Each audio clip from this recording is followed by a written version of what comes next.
ጋሚ ወደዛ ቤት ተመልሰሽ የእናቴን ሰላማዊ ህይወት እንድትበጠብጪ አልፈቅድልሽም እያልኩሽ። ስለዚህ የምትፈልጊውን ነገር ስታገኚ እኔን ከዳሽ ማለት ነው? ለዚህ ስራ ማን የቀጠረሽ? አንቺን ሳይሽ ራስ ወዳድነቴ ነው ጎልቶ የሚታየኝ አልኩሽ እኮ። ለምን አትሰሚኝ? ችግር የለውም።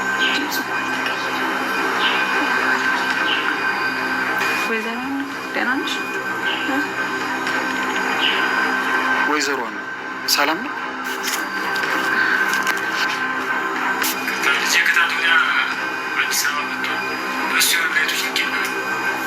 እሱን ስራ ነግሮኛል። ሶሪ አሁን ላስቸኳይ ቅደት ገናይስ ከሶስት ወደ ማታ በደንብ አድርጌ ነበር። እሺ ደስ ይለኛል። የሀብል አባት ነው። ምን? አዎ ድምፁን በደንብ ነው የማውቀው። የሀብል ማለት የኩኩሽ አባት ነው፣ ዶክተር ዘካሪያስ። እውነተኛ ወላጅ አባቷ ነው። መጀመሪያውንም አውቄው ነበር። በነገራችን ላይ ዛሬ የዲኤንኤ ውጤቱን እኮ ተቀበልኩኝ እና በቃ የባዮሎጂካል እውነተኛ ልጄ መሆኗን አረጋግጫለሁ። ምን ነው ለምን ደነገጥሽ? ነገር ውስጥ የማላውቀው እንግዳ ስሜት የተሰማኝ። ከዚህ በኋላ ግን አጸደ አንድ ነገር ብታደርጊ ግን እዛ ቤት ያስገባሻት ልጅ ጥሩ የወሬ ምንጭ መሆኗን አልሻለች አይደል? ምን ወሬ ብቻ ገና እዝራና ሀብልን እሳትና ጭር ታደርግልኛለች። የሆነ ከፍ ያለ በቀል እንዳሰብሽላቸውማ ከሁኔታሽ ያስታውቃል። ድሮስ ያችን ሰራተኛ እዛ ቤት ያስገባት ለምን ይመስልሻል? እናት አቤት። ኋላሽ ያለው ነገር ምን? ኋላሽ ያለው ነገር ዋዲው ድታት ለምን ያደርግሽ? አንተም ብሎ ለካፊ አሁን ካጠገቤ ዞር ትላለህ ወይስ ሌላኛውንም ላጋጭልህ? እኔ እኮ ኋላሽ በጣም ይቅርታ፣ እኔ ለከፋ መስሎኝ ነው። ኢትስ ኦኬ። ለማንኛውም ለውሳኔ ከመቸኮልሽ በፊት ትንሽ ለማሰብ ሞክሪ። ይቅርታ፣ ትንሽ ሀሳብ ላይ ስለነበርኩ። በጥፊ አመታትሽ ግን ምንም ሀሳብ ላይ ያለሽ አትመስይም።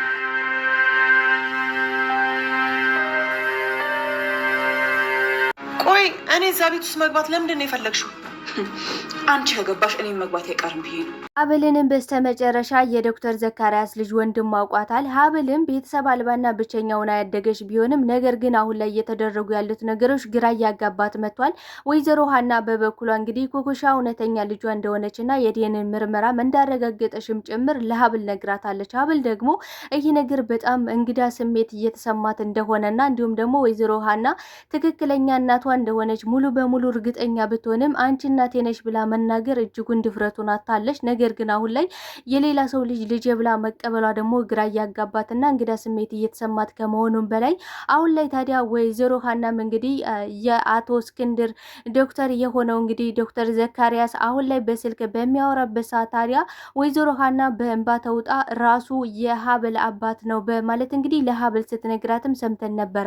ሀብልን በዚህ ጉዳይ ላይ ግራ እንደተጋባሽና እንግዳ ስሜት እየተሰማት እንደሆነ ለአቶ እስክንድር በምትናገርበት ሰዓት ዶክተር ዘካሪያስ ልጅ የሆነው ሮቤልም ወደ እስክንድር ቤት መጥቶ እንዲሁም ደግሞ ከሀብል ጋር ተፋጠው ለአቶ እስክንድርን መድኃኒት ሊሰጥ እንደሆነ እየነገራት ቢሆንም ነገር ግን ሙሉ በሙሉ እህቱ እንደሆነች አረጋግጧል። በሌላ በኩል አሁን ላይ ኩኩሻ እንግዲህ የወይዘሮን ሀና እናትነትን በጭራሽ ማጣት እየፈለገች አይደለም። በዛ ላይ ደግሞ እናትነቱን ከመውደዷና እንዲሁም ደግሞ የአስተዳደጓን ጉዳይ በጭራሽ መስማትም ማውራትም አትፈልግም። ለዛም ነበር እንግዲህ ሞነንንና እንዲሁም ደግሞ አጸደ ከእሷ እንዲርቁላትም ስትፈልግ የነበረ ወደዛ ቤት ተመልሳችሁ እንድትመጡ አልፈልግም በማለት ብትችልና ቢሳካላት እነሱ ሁለቱን እንግዲህ ራቅ ያለ ቦታ ቢሄዱላት በጣም ውስጧ ነው። ነገር ግን ይህ ነገር ደግሞ አንድ ቀን ሊያጋልጣት እንደሚችል እንዲሁም ደግሞ የወይዘሮን ሀና እናትነትን ልታጣ የሆነ ቢሆንም ነገር ግን አሁን ላይ ደግሞ ከሮቤል ጋር በጣም ፍቅር ሲጫወቱና እንዲሁም ደግሞ በአጋጣሚ የተገጣጠሙ ቢሆንም ነገር ግን አሁን ላይ ኩኩሻ ሙሉ በሙሉ ልቧ ውስጥ እንደገባና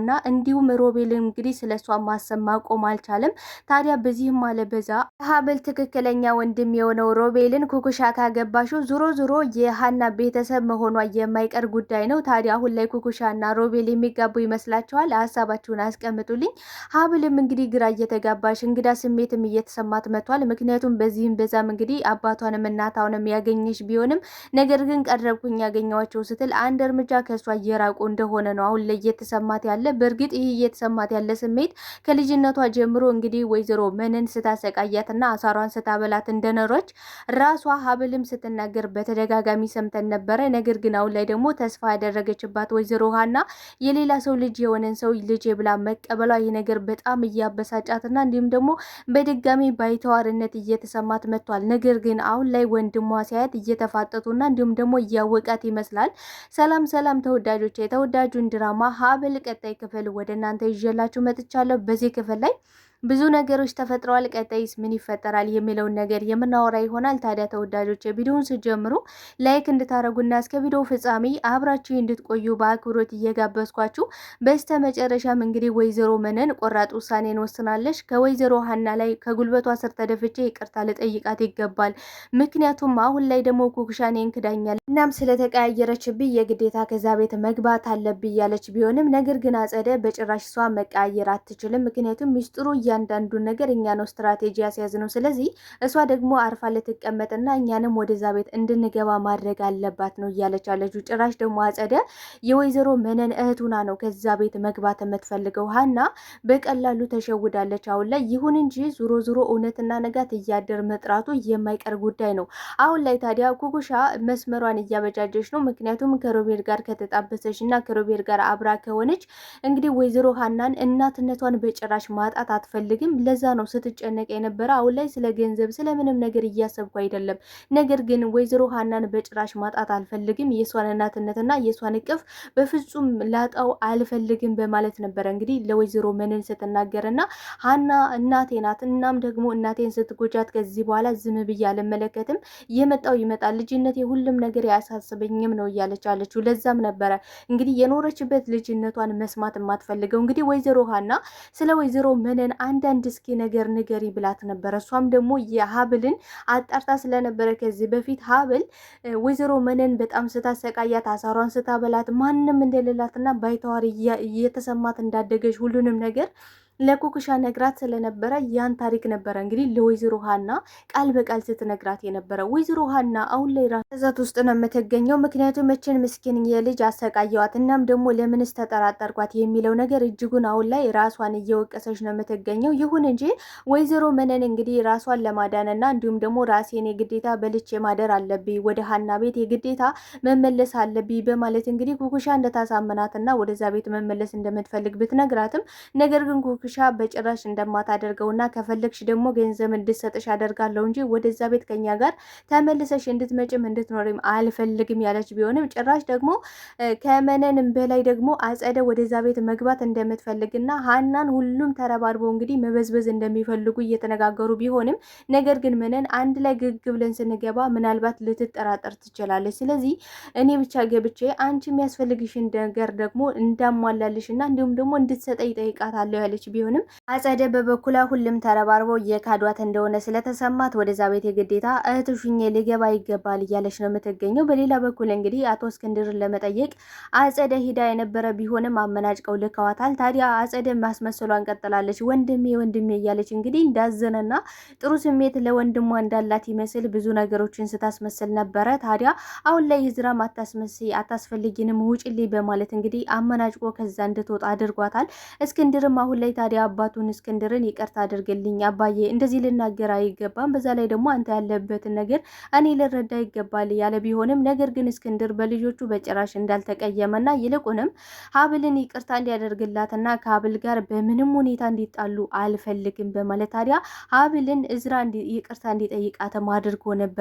አሁን ላይ ታዲያ አቶ እስክንድር እንግዲህ የመኖር ተስፋው በጣም አጭር ጊዜ እንዳለውና እንዲሁም ደግሞ ዶክተር ዘካሪያስ ብዙ ተስፋ እንዳለው የተናገረ ቢሆንም ነገር ግን የሀገር ውስጥ ዶክተሩ ደግሞ ብዙ ጊዜ እንደሌለው ያለችውን ጊዜም በደስታና በሰላም እንዲያሳልፍም አሁን ላይ ተናግሮ ነበረ። ቢሆንም ግን አቶ እስክንድር በጭራሽ ምንም መሆን የለበትም።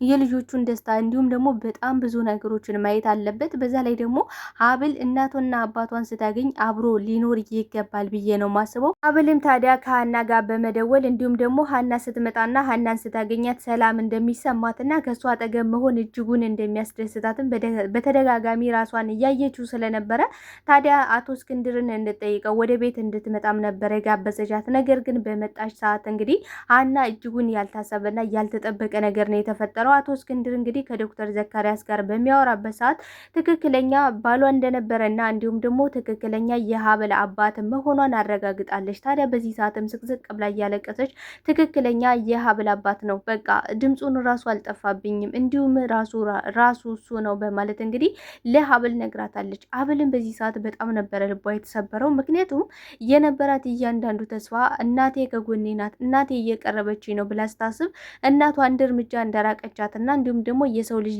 ብላ መቀበሏ ይህ ነገር ከአይምሮዋ በላይ እንደሆነባትና እንግዳ ስሜት እየተሰማት እንደሆነ እንግዲህ ዶክተር ዘካሪያስ ሲባል የራሷ አባት እንደሆነ በድምፁም በቃ የራሳችሁ የሆነ ነገር እንገት ስትሰሙት ልትደነግጡ ወይም ደግሞ የሆነ ስሜት ሊሰማችሁ ይችላል። ሀብልም ያ ስሜት ነው እየተሰማት የነበረ። ለዛም ነበር እንግዲህ ለአቶ እስክንድር እንግዳ ስሜት የተሰማኝ ነው፣ ምን እንደሆነ በእርግጥ አላቅም፣ ግን ደግሞ በጣም እየከፋኝና ባይተዋርነት ብቸኝነትም አሁን የነበርኩበት አንጻር አሁን ላይ በግልጽ እየታየ ነው በማለት እንግዲህ ስትናገርም ሰምተን ነበረ። በሰዓቱ ታዲያ አቶ እስክንድርም ከዶክተር ዘካሪያስ ጋር ሲያወራ በነበረበት ሰዓት ታዲያ መድኃኒት እንደተላከለትና ልጁ ይዞለት እየመጣ እንደሆነ የተናገረ ቢሆንም ታዲያ በሰዓቱ እንግዲህ በር ሲንኳኳ ሀብል ነበረ በሩን ለመክፈት የሄደችው። በሄደችበት ሰዓት ግን እጅግ አስገራሚና አስደናቂ ነገር ነው የተፈጠረው። ታዲያ የአቶ እስክንድር ቤት ነው አይደል በማለት እንግዲህ በሩን በሚከፍትበት ሰዓት ወንድሟ ነው። ነገር ግን ሀብል ባታውቀውም እሱ ግን ውስጡ ላይ የሆነ ነገር እንደነገረውና እንዲሁም ደግሞ አባቱ በተደጋጋሚ ሀብል የምትባለች እንዲሁም ደግሞ በፎቶ አይቷት ስለነበረ አሁን ላይ መጠራጠርና እንዲሁም ደግሞ ተፋጠውም ሲታዩ ተመልክተን ነበረ። ሀብልና ወንድሟ መተዋወቅ አለባቸው። በዛ ላይ ደግሞ ሀና ልጇን እንግዲህ ሀብልን ማወቅ አለባት የምትሉ ካላችሁ ላይክ እያደረጋችሁ ብዛታችሁን እንዲሁም ደግሞ በኮሜንት ሀሳብ አስተያየታችሁን አስቀምጡልኝ። ሀብልና እናቷ መተዋወቅ አለባቸው እያላችሁ በኮሜንት ሀሳባችሁን አስቀምጡ። ተወዳጅ ለዛሬ ይዤላችሁ የመጣሁት ይህን መሰል ነበረ። በቀጣይ ክፍል እስከንገናኝ መልካም ጊዜ እየተመኘውላችሁ ለቤት አዲስ ከሆናችሁ ቤቱን ላይክ፣ ሰብስክራይብ በማድረግ ቤተሰብ እንድትሆኑ እንዲሁም ደግሞ በየጊዜ የመለቃቸው ቪዲዮዎች ወደ እናንተ እንዲደርሳችሁ የደወል ምልክቱን ማጥቆር እንዳትረሱ። አመሰግናለሁ። ወዳችኋለሁ ተወዳጆቼ። ባይ ባይ።